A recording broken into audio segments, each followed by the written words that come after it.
What is going on, everyone? My name is Northy, and today we have got ourselves a round 17 team coach review. I apologize for this one coming out a bit later than I would have liked to. Unfortunately, I had just spent yesterday being absolutely buggered. I slept all day pretty much, so it was a long one. Hopefully you guys understand that. I thought I'd get this up right at 4 o'clock for you guys today with me, fresh faced, happy and ready to go. We are going to have a look at how things went. Obviously, a few things here and there that we're going to look at, especially in certain game modes, because my god, was it a strange week this week. But we have got ourselves another interesting round to look at. But if you guys enjoyed these videos and want to see more like it, be sure to leave a like on it. Subscribe to the channel as well if you are new. We have currently got a ratio of about 80% of people who watch these videos not subscribed. So I really quickly want to point that out, because I want to see whether we can up those numbers, maybe make it a bit less, maybe make it more even. 50-50 would be awesome, but it's going to take a bit of time, and I know that. But we'll see how it goes. Hopefully you guys enjoy the video nonetheless, and without further ado, we're going to jump into the review. So here we go, a few things that I'm keen to look at here and there. First off, I want to look just at the leaderboards to see Harry Sheasel top in the backman. I know I didn't have him in my top 4, but God, I'm happy that my North boys are doing well at the moment, coming off of a win. And I'll show you that with our team coach tips this week as round 17. You can see we got 6 out of 9, which doesn't sound great, but it's honestly the usual for me.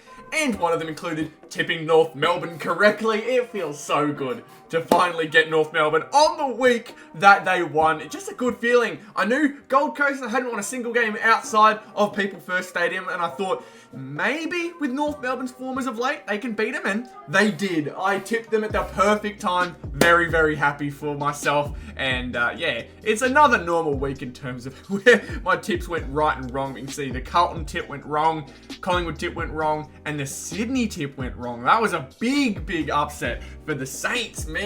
What a crazy season for the Saints so far. Like, obviously not the season they were hoping for, but like, that's surely a good story within a tough season. I hope they take the most out of that, because that is a massive win. But you can see the rest of them, most of the expected decisions outside of North Melbourne, of course. But I'm happy with my overall score. I'm not really mad at it. I'm just honestly happy with this bottom left result. That's the best.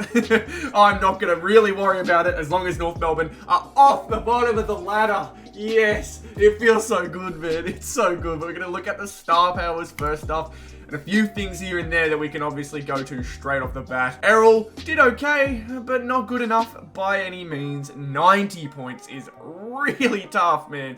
Like, there's loads of 100s and 140s even. I'm seeing 3 140s. Sheasel with 130 as well. Like, this was the worst week for Goulden to really not do as well as he should have against the St Kilda side that he probably could have done well against. Definitely would have been the reason we didn't win a prize card here. Paddy Cripps with 105 is okay. He's in the hundreds, which we will take, but obviously nowhere near the best. Of course, Merritt, as soon as I take him out, he's dropped 120, like he goes out of his average 100 weeks, just absolutely went off against Collingwood. Lockie Whitfield had himself 106, so good things from him at least. Tom Stewart surprisingly topped it this. Oh no, Callum Wilkie. That's even more surprising. But with the way the Saints played, definitely expected to see some good St Kilda players here and there. But yeah, Whitfield, that's not a bad performance from him. It's just not the best. So if you picked Stewart, you went well. He got a run in the midfield, which may be the reason why he did so well. But we had ourselves some good picks here and there. Callum Wilkie probably just wouldn't have been picked all that often. But if you did, congratulations. Nick Martin had himself 97. That's not bad either. A little under his average, but you can see there's only a few people with 100 who would have topped him. De Koning, more and more reasons for me to maybe pick him up soon. Luke Jackson, I thought he'd have a good game against Richmond, and he did. And Van Rooyen picked up a few goals to his name, was a very good player for the Demons over the weekend, unlike another Melbourne player that we had in this team. Maxi Gawn, I don't know if he got injured. All I know he was taken out eventually. Only the 71 points, and this was so bad for us last week.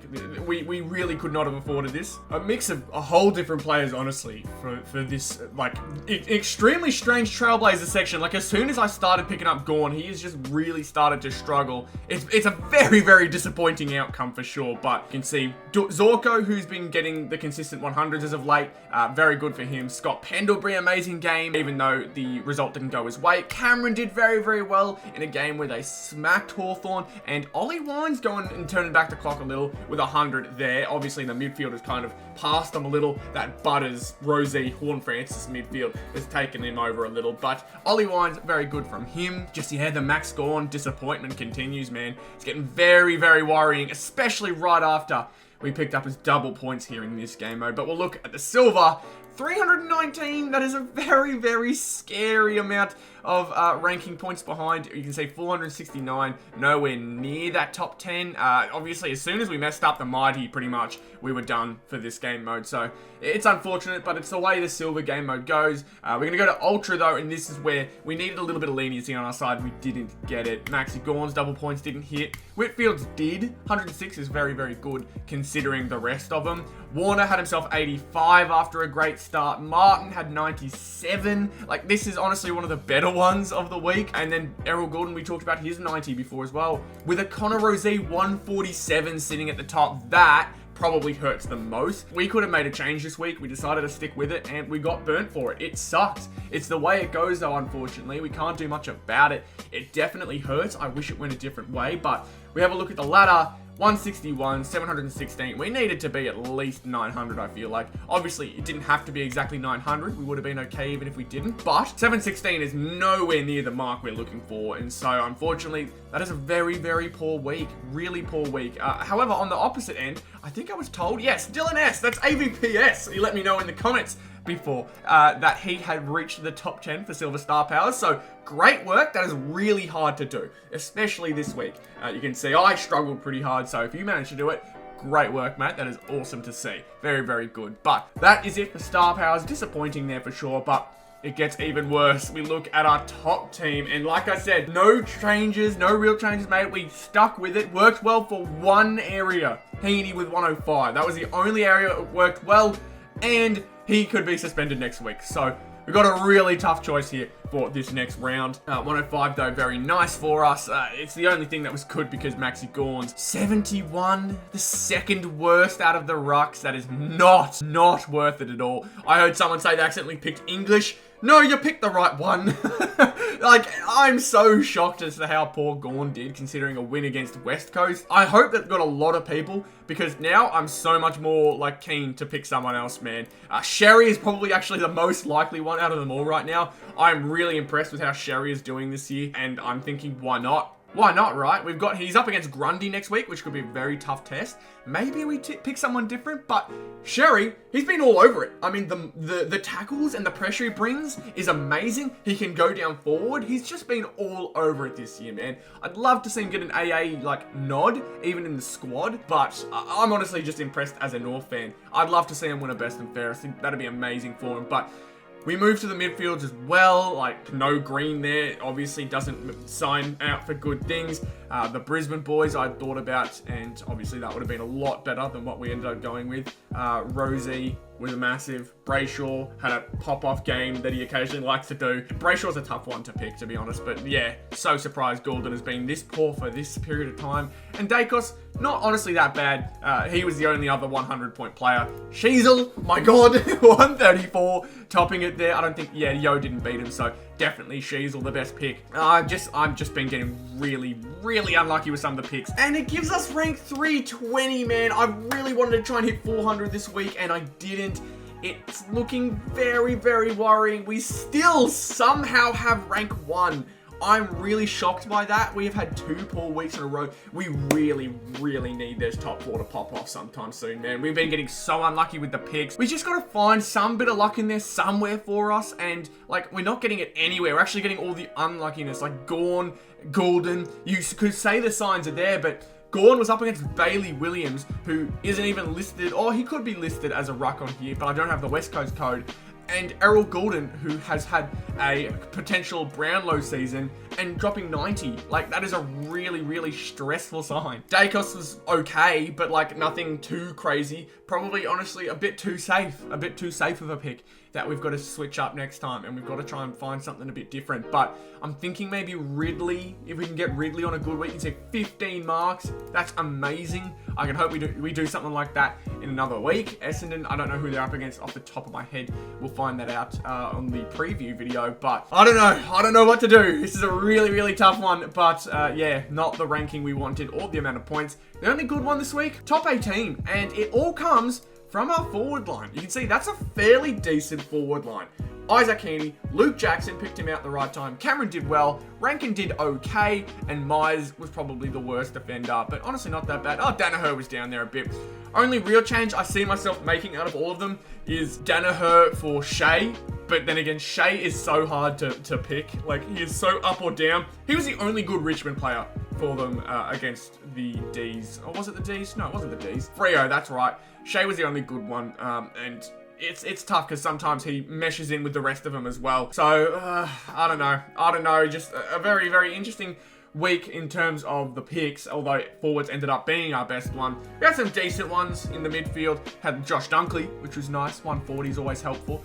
We also go down a bit. Paddy Cripps, 105. Bont, 100. That's okay. Nothing crazy there. Performance against Port Adelaide was nothing too spectacular. Obviously, coming away with a loss. Goulden with 90. Man, when you're being beaten by Hopper, that's tough. Sammy Walsh with 66 too. What the hell is going on? I don't know how I'm picking them out so poorly at the moment, but I'm doing it. I'm finding new ways. I'm breaking new grounds. But you see, we did get number 1 for the backline still. Sheasel, amazing. Happy days indeed. Getting that midfield time. Happy. And yeah, Sheasel.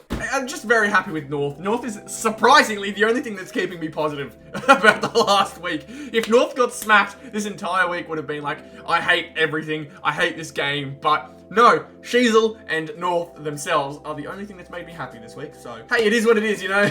We're going to take it. We're going to keep moving. Whitfield did well. Young did well. Dacos did well. 4 good ones. Newman, a bit of a down week. That's okay. Dale, I mean, just everyone on the Dogs really underperformed, so not really surprising seeing him there. Probably going to make a switch soon. Luke Ryan actually outplayed him. So, Jack Sinclair's even getting maybe a look. I'm probably going to make that change next week. We'll see how that goes. But top 18 ended up being one of our only good ones. We got into the double digits there with rank 59. So, still not hitting that 1700 that I really, really want to get. But, you know, there's still signs that if we can just manage to have everyone play at least a solid game, I can maybe afford 1 or 2, like, poor performances. But, like, 3 or 4 like we had in here, potentially more, we can't afford that. It just can't happen. So we've got to do better. We've got to find better players to put in. And I reckon it won't be too tough to do. There are some times where I'm going to just like have a look who needs to really stay in and knuckle down. And we double down on that. Again, as bad as it sounds, I do want to knuckle down with Goulden in here as well. They're up against North next week at the SCG. Like, surely, right? Surely. They don't... Goulden can... If he has a poor game against North, I won't know what to do. Like, seriously, I will think I am cursed. The only way I'll be happy about it is if North win, but the likelihood of that is so, like, small, I do not expect it at all. So we'll see how it goes, but it's been a rough week, that's for sure. But anyways, that is all we have for this week's video, this week's review. Obviously, like I mentioned, not too many great things to go around, but I hope that you guys did a little better. Obviously, AVPS let me know in the comments that he had a very, very good week. Probably should have kept an eye out for how others did. If I missed you, I apologize. Again, let me know, and I'll try and shout you out in the preview for next round. But that is all we have got for the video here today. So thank you again so much for watching. If you enjoyed it, be sure to leave a like, subscribe as well. Trying to hit 3K, less than 100 away now. So once we do that, I'll be over the moon and be very happy, and I will stop nagging you about it. But nonetheless, thank you so much for tuning in. Hope to see you all again very, very soon, and I'll see you all in the next one. Goodbye.